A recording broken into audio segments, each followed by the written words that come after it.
para subirlo al canal. Recuerden que la clase pasada estuvimos hablando sobre las diferentes normas que existen.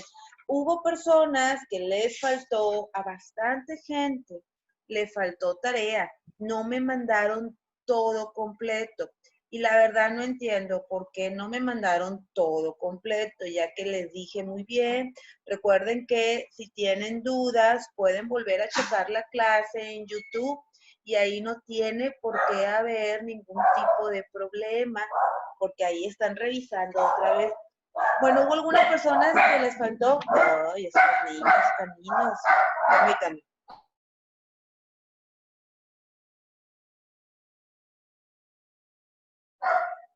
Pero hubo algunas personas que les faltó el cuadro de la página 98. El cuadro era muy importante, porque en el cuadro de la página 98, quien no lo hizo, háganlo, aunque ya no se los vaya a revisar, porque en ese cuadro está concentrado todo lo que vimos la clase pasada acerca de los 4 tipos de normas. Vamos nada más a recapitular para que no se nos olvide lo que revisamos la clase pasada y avanzar con lo que sigue sobre esta clase, que todo está relacionado, porque estamos hablando de la ética. Sabemos que un elemento importante de la ética, muchachos, pues son las normas. Nosotros estamos acostumbrados a estar dentro de normas desde que nacemos en nuestras casas, pues nos empiezan a inculcar pequeñas normas, cada vez las normas son más complejas, tal vez a veces nos puedan parecer muy difíciles o normas que son malvadas y que queremos transgredir, como que no salgas, te quiero aquí a tal hora, no hagas esto, no hagas el otro, pero poco a poco vamos creciendo y vamos a ir comprendiendo algunas de las normas y sobre todo su finalidad. Las normas morales hablábamos que se tratan sobre todo de las costumbres y tradiciones que tiene una sociedad y las etiquetas de buen comportamiento de una sociedad, como saludar, si llegar puntual o no llegar puntual, cómo vestir, si traer o no traer gorra en ciertos lugares, si hablar con la boca llena, hacer ruido al comer, cómo sentarnos, entre otro tipo de normas, la forma de vestirnos, las mujeres cómo se visten en ciertos lugares. Todo eso tiene que ver con las normas morales, que más que nada están basadas en costumbres y tradiciones de una sociedad en particular y que pues obviamente van a variar mucho de sociedad en sociedad. Las normas sociales, perdónenme, esas son las normas sociales, discúlpenme, estaba ahí como las normas sociales son las que te acabo de comentar. Díganme, muchachos, si me equivoco, no me dijeron que estaba equivocada. Todo lo que te acabo de explicar son las normas sociales, perdón. Las normas morales tienen que ver desde nuestra casa, desde cómo nos fueron inculcando precisamente esas diferencias entre lo que está bien y lo que está mal. Y cómo poco a poco yo voy interiorizando, las voy haciendo mías y las voy siguiendo y voy tratando de definir en mi día a día, y conforme voy creciendo, voy tratando de definir mi propia moral y establecer lo que es correcto y lo que es incorrecto. Esas son las normas morales. Las normas religiosas están determinadas por una religión en particular, ¿sí? Cada religión nos va a establecer cierto código o cierto reglamento que debemos de seguir. Por ejemplo, dentro de la religión católica, te hablo de ella porque pues, es la que conozco un poco más, nos establece todo esto a través de los 10 mandamientos, ¿no? Y los 10 mandamientos es un ejemplo de normas o de un código religioso. Y por último, las normas jurídicas son las normas establecidas por una sociedad, pero que tienen cierta penalización si no son cumplidas estas normas, si las transgredemos, si no las cumplimos, si las violamos, etcétera, pues va a tener cierta sanción penal, desde una infracción, una multa económica, hasta la cárcel, muchachos. Entonces, así es como están divididas o tipificadas las normas, o sea, con cuáles son los tipos de normas que vamos a encontrar. El siguiente tema nos vamos a trasladar a la página 100, muchachos, que ya habla del contexto individual. ¿A qué se refiere con el contexto individual? Vamos a ver ciertas situaciones en las que las personas, sobre todo los jóvenes, están inmersos, están dentro de estas situaciones por el simple hecho de ser jóvenes.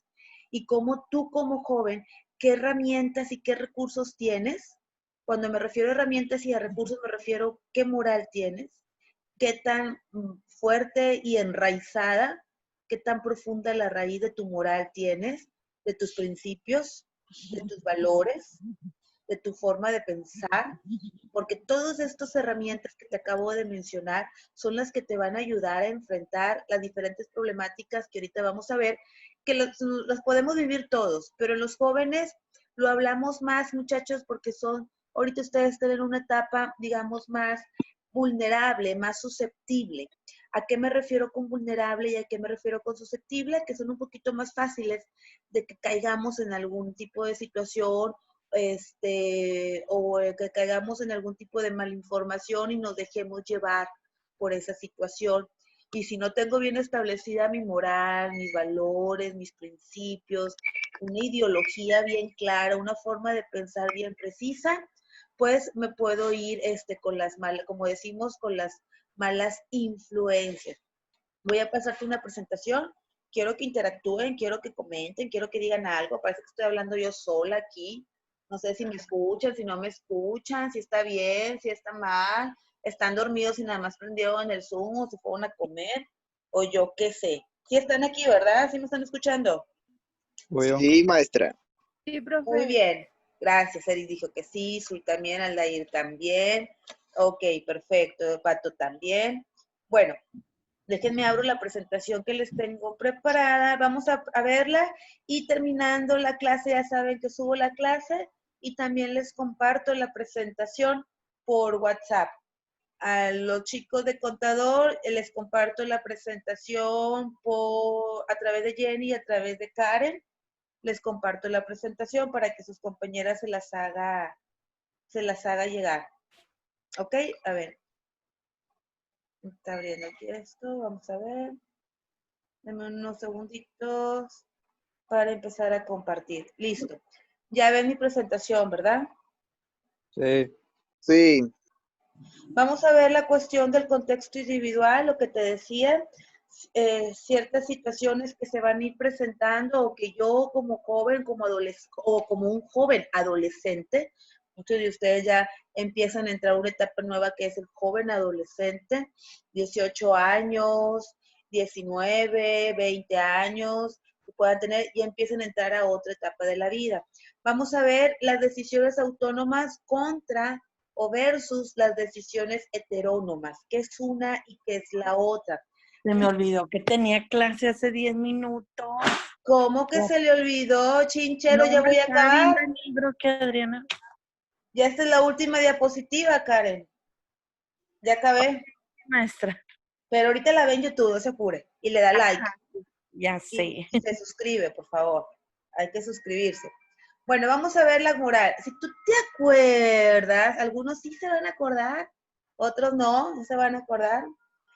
Al principio, en el primer parcial, hablábamos de un personaje que se llamaba Piaget. Piaget fue un psicólogo suizo que estudió cómo se daba. ¿Quién me rayó mi presentación? Aldair. ¿Por qué está rayando mi presentación, compañero Aldair? No es cierto. Con tanto trabajo que yo hice mi presentación. Yo no la rayé. ¡Qué bárbaros! Jamás lo hubiera esperado que mi presentación fuera ultrajada y rayada. Bueno, esperemos que no vuelva a suceder. Acuérdate que Piaget, muchachos, te decía, él es Piaget, aquí lo tenemos, fue un psicólogo suizo que trabajó, aquí tenemos a Piaget, que trabajó el aspecto intelectual del sujeto y fue estudiando cómo se desarrollaba la capacidad intelectual, la capacidad de resolver problemas, la capacidad de percibir información, organizar la información, adaptar la información a su persona, a sus esquemas, a su mente, y toda esa información, cómo le sirve al sujeto precisamente para ir aprendiendo y para ir adaptarnos, ¿no? Piaget, bueno, antes de seguir con Piaget, y hablábamos precisamente de una moral autónoma y una moral heterónoma. ¿Cuál es una y cuál es la otra? Cuando nacemos, chicos, somos sujetos heterónomos. ¿Qué quiere decir cuando somos sujetos heterónomos? Quiere decir que somos personas que acuérdate que también ya te había dicho qué significa la palabra sujeto. Su nombre lo dice y es literal. Estamos sujetos, estamos amarrados. ¿A qué estamos amarrados, muchachos? A las normas de las personas. A las normas de las personas, de la familia, de la escuela, del trabajo, de la sociedad y a mis propias normas, porque yo también poco a poco me voy estableciendo normas y me voy convirtiendo también en una persona con cierta disciplina, unos más que otros, pero todos nos establecemos nuestras propias normas. Entonces, una moral heterónoma o el ser heterónomos se refiere a que somos personas que recibimos las normas morales desde afuera. Seguimos las normas de nuestros padres, seguimos las normas de la escuela, seguimos las normas del trabajo, de las prácticas y de la sociedad misma. Que levantarse a tal hora, que recoger tu cama, que traer uniforme, que liquidar la mensualidad antes de tal fecha, que entregar un reporte de así y así y así a tal hora, a tal día, a tal fecha, que no hablar con la boca llena, etcétera. Son muchas normas. Tenemos muchas normas que día a día, sin darte cuenta, las estamos siguiendo. Y entonces, en ese sentido, y por eso se nos llama sujetos. Y somos sujetos heterónomos, porque somos personas que estamos siguiendo todos los días, sin darnos cuenta a veces, estamos siguiendo las normas de otras personas. Y a veces ya ni me doy cuenta porque forman parte de mi vida y no son aspectos pesados ni difíciles. ¿Sí? Y son normas que nos ayudan a tener una sana convivencia, nos ayudan a tener cierto orden y cierto control dentro de la sociedad, de la escuela, del trabajo y la familia. Cuando yo soy una persona pequeña, soy una persona heterónoma porque comienzo a seguir las reglas de todos los demás.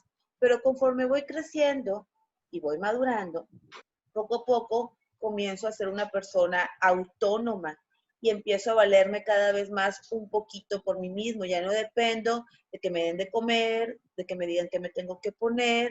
En algunos de ustedes lavan su ropa. En algunas ocasiones algunos de ustedes pues se hacen de comer porque a lo mejor mamá o papá o alguien más no está en casa y te haces de comer. Y no dependes ya en muchos aspectos de tus padres y tú poco a poco comienzas a establecerte tus propias normas. Tú ya tienes normas, por ejemplo, de que si vas a salir, antes de salir, debes de dejar recogido tu cuarto. Y ya no tanto porque te lo haya dicho mamá o papá, sino porque es algo que tú ya te lo impusiste, porque así te gusta tener ese orden. O tienes alguna otra norma, como llegar siempre puntual a la escuela o al trabajo. A ti te gusta llegar siempre de 5 o 10 minutos antes, porque es algo que ya, Aldair. Aldair, por ejemplo, claro, de hecho me estaba acordando de él, tiene esa norma bien establecida. Y así cada quien tenemos diferentes normas que nos las impusimos nosotros mismos. Y en ese sentido, comenzamos a ser personas autónomas. Aunque yo sea una persona autónoma, con el paso del tiempo y cada vez yo me ponga normas, a seguir mis propias normas, nunca dejo de ser una persona heterónoma. ¿Por qué, muchachos? ¿Por qué nunca dejo de ser una persona heterónoma? ¿Así los escucho? Ajá. Porque siempre vamos a tener reglas. Siempre vamos a tener reglas de los demás. Tú te fijas, vámonos a tu libro, la página 100, por favor. En la página 100, aquí viene una tareita que te voy a encargar, ve apuntándolo. Dice, lean y analicen en equipo de 3. Bueno, va a ser en equipo de 2, tú y Dios. Y si no crees en Dios, entonces solo. Vas a leer el siguiente caso donde dice, Alberto acaba de ingresar al bachillerato. ¿Ya lo vieron todos? Sí. Sí. El caso continúa en la 101. Terminamos de leer el caso y contestamos esas dos preguntas que vienen ahí en la página 101 para que le pongan ahí. Eso ya es parte de la actividad 8. Bueno, continuando precisamente con la clase, hablábamos de Piaget. Piaget estableció a través de su investigación, por ejemplo, que los niños menores de 10 años reciben las normas de los adultos sin cuestionarlas. No preguntan por qué. Simplemente en el mejor de los casos las cumplen. Casi siempre las cumplen por dos motivos. Ellos no se preguntan por qué.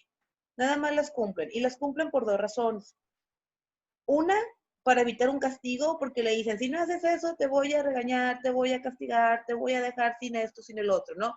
Y dicen ellos, no, pues mejor lo hago, ¿verdad? O porque si lo hace, recibirá algo a cambio, algo bueno. Ya sea por una cosa o por otra, el niño sigue esa norma u obedece eso que el padre le está diciendo. No cuestiona por qué. En cambio, conforme vamos creciendo, ustedes como adolescentes y muchas personas adultas ponen en duda las normas que han recibido de los adultos. Y ya no es seguirla nada más por seguirla. Probablemente sí la sigues, pero primero te cuestionas ahora, bueno, pero ¿por qué? Porque tengo que hacerlo. Y es un porqué, ya te lo había comentado en su momento cuando estábamos en clase, es un porqué no tanto de rebeldía, muchachos, que porque yo no quiero hacer.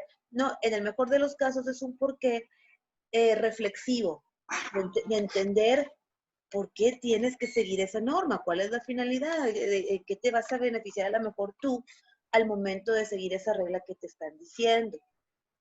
¿Hasta aquí vamos bien? Sí, Bueno, yo no me oigo a ir como siempre él, bien gustoso en mis clases. Espero que los demás tengan la misma actitud del compañero. Sí, maestra. No, hombre, qué buena actitud, no sé. Qué barbaridad, me contagian la buena vibra de su juventud. Bueno, avanzando, vamos a encontrar a dos autores, sobre todo Immanuel Kant, que es un autor, bueno, por demás conocido ya en mucho tiempo. Immanuel Kant lo vemos mucho en el área de la ética porque establece varios puntos sobre la ética, nos dice qué es la ética para él, qué son las normas para él, qué es la autonomía, que en este caso precisamente es lo que vamos a checar. Seguimos hablando sobre los conceptos de autonomía y heteronomía. Immanuel Kant establece o nos dice que la autonomía es la capacidad del sujeto para gobernarse a sí mismo sin coacción externa.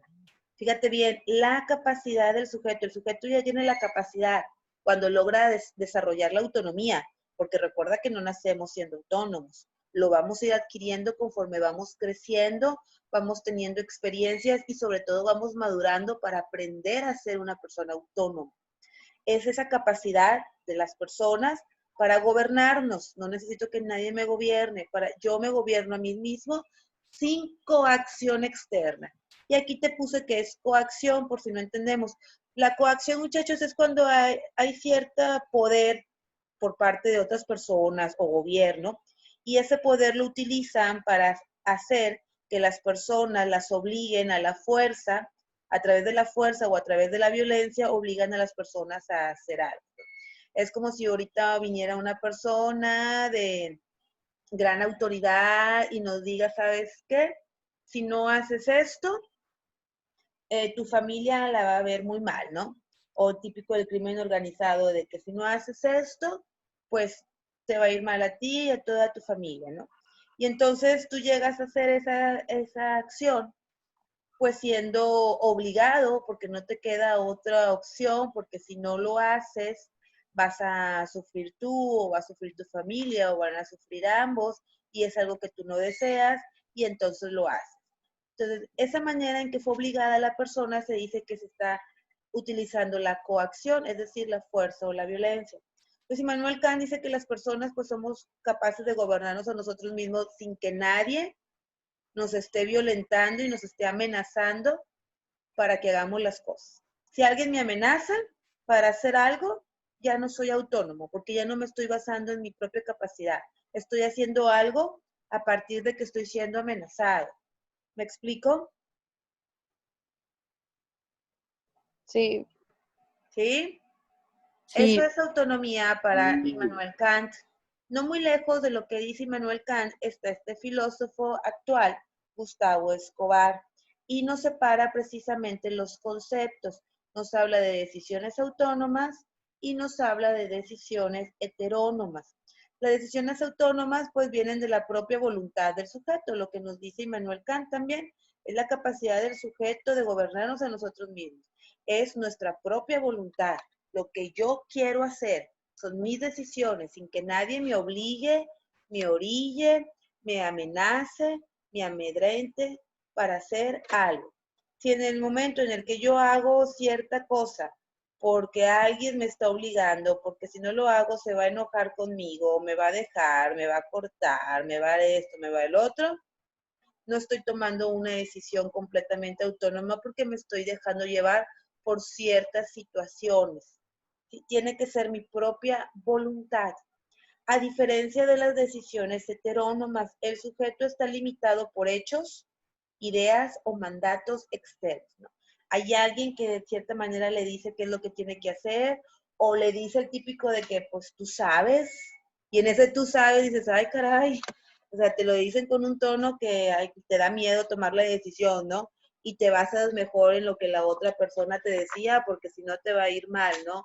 O por miedo, o por vergüenza, o por ¿cómo te dice? Por amenaza, haces algo que tú realmente no querías hacer, estás actuando de una manera heterónoma y no de una manera autónoma. ¿Vamos bien? Sí. ¿Sí? Sí, Es bien importante que diferenciemos estos dos conceptos, muchachos. La autonomía de la heteronomía, que te queden bien claro para que después tú puedas explicarlos. Y a raíz de ahí también se desprende el concepto de libertad, porque cuando yo me convierto en una persona autónoma, donde tomo decisiones en base a mi voluntad, en base a lo que yo creo que está bien, en el mejor de los casos, tomamos las decisiones basándonos en lo que creemos que está bien, pues ahí va implícito la libertad, porque tengo esa libertad de tomar mis propias decisiones. Dentro de la ética, un tema muy importante, básico y central, pues es hablar precisamente de la libertad. ¿Por qué? Y eso es pregunta para ti, aquí no está contestada. ¿Por qué la libertad es un tema básico en la ética, muchachos? Te lo pregunto yo a ti o te lo pregunta este maestrito a ti. ¿Por qué la libertad es básico cuando hablamos de ética? Sí, te escucho. O le pregunto a alguien en particular, ya que no quieren... Sí. Es que no sabemos, profe. No, piensen. Piensa, ¿por qué la ética es un tema central?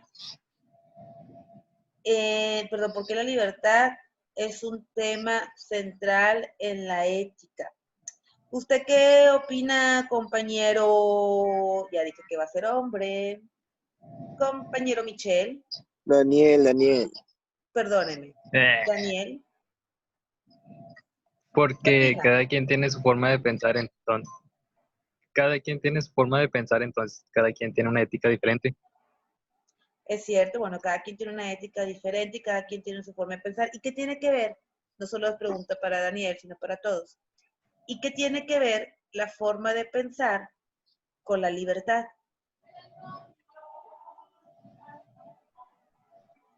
Es para todos, no solo para Daniel. ¿Qué tiene que ver mi forma de Conteste, pensar con la libertad? Libertad de expresión. Hay muchos tipos de libertades, no nada más la libertad de expresión. A ver. Nosotros vamos a actuar, muchachos, nuestro actuar, lo que nosotros hacemos día con día, pues está basado en ciertas costumbres, en ciertos hábitos, que eso tiene que ver con la moral, pero también muchas de las cosas que hacemos, las hacemos pensando antes de hacerlas. Y cuando yo pienso y medito y reflexiono las cosas antes de hacerlas, decimos que actuamos un poquito más con ética, porque reflexiono sobre eso y pongo en balanza qué tan bien o qué tan mal será que yo lo haga eso, cuáles van a ser las consecuencias, cuáles son las ventajas y desventajas si tomo o no tomo esa decisión. Y en ese sentido, soy una persona que tiene libertad para decidir, para actuar, para pensar. Eso se llama libre albedrío. ¿Qué es la libertad?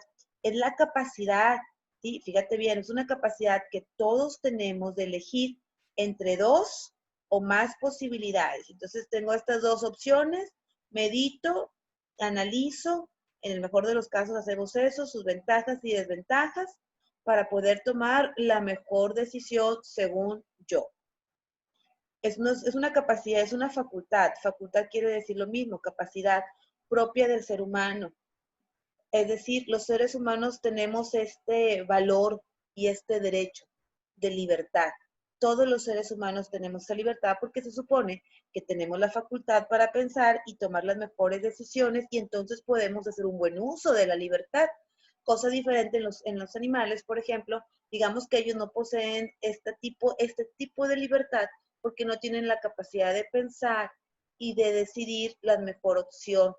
Ellos se basan únicamente o su actuar o su conducta está basada en instintos y nosotros no únicamente nos basamos en instintos, sino también pensamos y vamos más allá de lo que pudiera suceder si hago tal o cual cosa.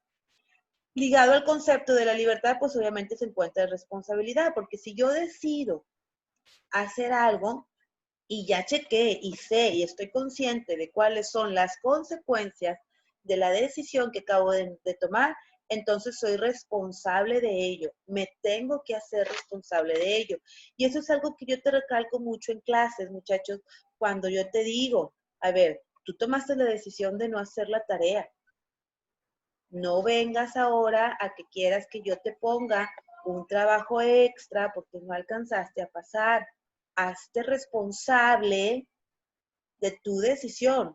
Cuando toman la decisión de no hacer la tarea, cuando no la hacen por otro factor que no pudieron, bueno, eso es punto y aparte. Yo estoy hablando cuando realmente tú tomas la decisión de no hacer la tarea, que nos ha pasado a todos, no que, ay, no voy a hacer la tarea. Mañana llego temprano y me la copio. Y llegaste temprano y pues nadie te la quiso pasar o tampoco nadie la hizo, o no alcanzas a llegar temprano y pues, no te la pudiste copiar, ¿no? Y luego no te quieres hacer responsable de ello ni asumir las consecuencias que te trajo no hacer esa tarea. ¿Cuál fue la consecuencia de no hacer esa tarea? Pues que a lo mejor por culpa de esa tarea me quedé con 6.9. Y ahí está tu consecuencia. Entonces, así no la pasamos. Lamentablemente, muchachos, esto fue un ejemplo de cotidiano, la verdad, en la escuela, pero así pasa en la vida diaria. Muchas decisiones que tomamos y luego estamos llorando y queremos que los demás resuelvan lo que yo soy responsable porque yo sabía lo que podía pasar si no hacía tal cosa o si la hacía. Por eso el concepto de responsabilidad va completamente de la mano con el concepto de libertad. Precisamente esto nos lleva al problema central de la ética. ¿En qué condiciones alguien no es moralmente responsable de sus acciones? Porque hay veces que podemos decir, ah, mira, esta persona no tiene la culpa. No podemos decir que es responsable porque no, y ahí. Entonces, para ello, vamos a leer unos ejemplos que vienen, precisamente vienen varios ejemplos, por eso no los quise yo anotar todos, pero sé que tú tienes tu libro a la mano. Y vienen varios ejemplos en la página 102. ¿Ya tienes tu libro en la página 102? Sí, profe. Mande. Ya, Sí. ¿Quién dijo, Sí. profe? No, que ya estamos en la página. Ah, ok. Dice, imaginemos el siguiente ejemplo. Una señora acude al centro comercial con su hijo de 4 años a realizar compras. Mientras ella va llenando el carrito del súper con algunos productos, el niño se separa de la madre unos metros y se acerca al área de juguetes. Ahí agarra un carrito pequeño y se lo esconde bajo su suéter. La madre no se da cuenta de lo que hizo el niño, pero las cámaras de seguridad sí registran su acción. A los pocos minutos se acerca un policía con la mamá y le muestra que su hijo se escondió un carrito de juguete. ¿Podemos decir que el niño es moralmente responsable de haberse robado el carrito? ¿Qué piensas? ¿Tú piensas que el niño es responsable y merece ir a la cárcel? Sí, ¿Que lo multen? no, No, ¿Por qué no? porque no está mentalmente... por su edad. Número uno, por su edad, y luego va de la mano Sí. con lo que está diciendo Michelle, creo que es Michelle el que está hablando. Número uno, su edad, tiene 4 años. A los 4 años el niño apenas está aprendiendo los conceptos de bueno y malo. Y a esa edad, los responsables de las acciones hasta cierto punto, pues somos los padres. Entonces, ahí podemos decir que el niño no es completamente responsable, ya que apenas se está formando su esquema de lo que es robar, por ejemplo. A esta edad apenas los niños aprenden a compartir. Entre los 3 y los 4 años, los niños agarran las cosas sin preguntar, porque no saben todavía que tienen que preguntar y pedir permiso si pueden agarrar eso, porque ese objeto que están tomando le pertenece a otra persona. Y como le pertenece a otra persona, tiene que primero pedir permiso. Entonces, apenas está aprendiendo eso. Sánchez Vázquez dirá que el niño no ha acumulado todavía mucha experiencia social para poder diferenciar entre lo que está bien y lo que está mal. Entonces, como el niño aún no tiene el conocimiento suficiente, aún no sabe muy bien, podemos decir que no es responsable. Pero nos ponen otro ejemplo, un joven de 15 años que acude solo a una tienda y decide robar un artículo, por ejemplo, un celular, ¿es moralmente responsable de lo que hizo? ¿En qué se diferencia el joven de 15 con el niño de 4? Si hablamos de responsabilidad moral. ¿También el joven ignoraba las consecuencias de su acción? ¿O ambos son moralmente responsables? Lo mismo para un joven de 15 años. ¿Qué piensas? ¿El joven de 15 años sí es responsable o tampoco es responsable como el niño de 4? Sí, es responsable. ¿Por qué él sí es responsable? Porque él Porque podemos ya decir que sabe sí. lo que está bien y lo que está mal. Vamos a partir de la suposición de que en casa le enseñaron eso. Porque si en casa no le enseñaron eso, al contrario, le enseñaron a robar, pues para él eso está bien. Pero vamos a partir de la suposición supositoria de que en casa le enseñaron que eso que hizo es robar, él ya sabe que eso es robar y aún así como quiera el niño roba o el joven roba, ya es responsable de sus actos. Si alguien tiene, y aquí viene entonces la respuesta a la pregunta, ¿en qué condiciones alguien no es moralmente responsable de sus acciones? Alguien no es moralmente responsable cuando desconoce, cuando no tiene el conocimiento completo, cuando no sabía que al hacer eso estaba mal y traía ciertas consecuencias. Si alguien tiene pleno conocimiento de sus actos y sabe las consecuencias de ellos, entonces es responsable. Si sabe, pero si el sujeto no sabía, no le habían dicho, no le habían enseñado que eso que estaba haciendo es malo, se llama robar, matar, violar, transgredir, insultar, etcétera, el nombre que le quieras poner a la acción, no le dijeron que eso se llama así y que eso es malo por esta razón, entonces no podemos pensar, ¿a quién me volvió a rayar mi presentación? El rayar la presentación es malo y son moralmente responsables de rayar mi presentación. Se les va a bajar. Daniel, fue Daniel. Fue Luis. Claro, sí. ¿Cómo no? Bueno, entonces sabemos, o entendemos, muchachos, o nos queda claro cuándo podemos decir que alguien es responsable de lo que hace y cuándo alguien no es responsable de lo que hace. ¿Nos queda claro? Sí, ¿Sí? Sí. Ahí tenemos en la página 103 una lectura. Llevo 20 días en reclusión, discapacitado, al que Soriana acusa de robar 21 pesos en mercancía. Así se llama la nota. Está en la página 103 y en la 104 vienen dos preguntas que también vamos a contestar. ¿Ok? Avanzamos en la siguiente diapositiva. La libertad. Y volvemos a lo mismo que estábamos diciendo ahorita. Si conocemos las consecuencias, todo esto, si conocemos las consecuencias de nuestras acciones, podemos actuar libremente. Si yo conozco y sé lo que va a pasar, bueno, pues puedo actuar libremente. Y si realizamos acciones libres, entonces somos responsables de ellas.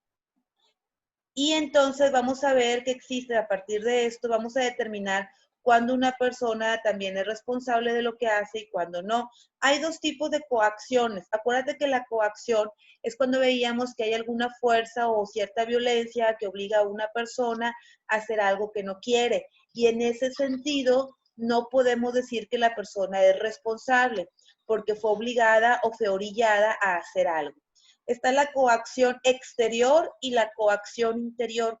En la coacción exterior es cuando alguien nos obliga por algún motivo, causa, razón a hacer algo que yo no quiero. Ahí en tu libro viene precisamente un ejemplo.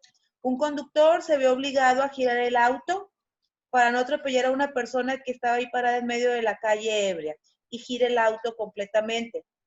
Pero como consecuencia, al girar el auto bruscamente, atropella a otra persona que estaba ahí en la parada. ¿Podemos decir que el conductor es culpable del atropello de esta persona? Te pregunto. Sí, No, no, no. A ver, ¿por qué por- no? Porque, ándele. porque, o sea, no era su culpa. Él por no querer atropellar a una persona, pues terminó atropellando a otra, o sea, un accidente. Exacto, es lo que llamamos, en este caso lo que llamamos accidentes. Y hay que ver cómo sucedió el accidente para poder ver si la persona es responsable o no. En este caso no es responsable porque hubo algo exterior que lo hizo girar bruscamente. Y ese algo exterior, bueno, pues fue la persona ebria. Diríamos que aquí cierta responsabilidad está en la persona ebria, que no es responsable directamente, no es responsable de que el conductor atropellara a alguien, pero sí es responsable indirectamente. Y una coacción interna. Puede ocurrir casos de personas que se ven obligadas a actuar por cuestiones internas. Esto, por ejemplo, cuando alguien sufre alguna enfermedad mental, que tienen alucinaciones, de repente que dicen que escucharon voces, que les decían que hicieran esto, que hicieran el otro, y debido entonces a esta enfermedad, el sujeto lastimó o asesinó a alguien, ahí se juzga de una manera diferente porque igualmente no podemos decir que es 100% responsable porque no actuó con completa libertad. Hubo algo que de cierta manera lo orilló o lo obligó.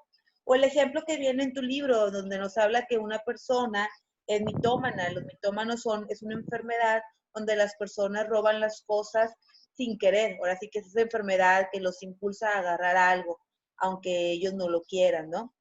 Entonces, en ese sentido, tampoco podemos decir que la persona es completamente responsable, porque no están actuando con completa libertad. Y eso es la coacción interna. Cuando algo interno, más que nada, casi siempre es una enfermedad mental, obliga u orilla a la persona a hacer algo que no quiera. Y luego ya entramos y voy a continuar con la clase. Nos va a sacar, pero con la misma contraseña.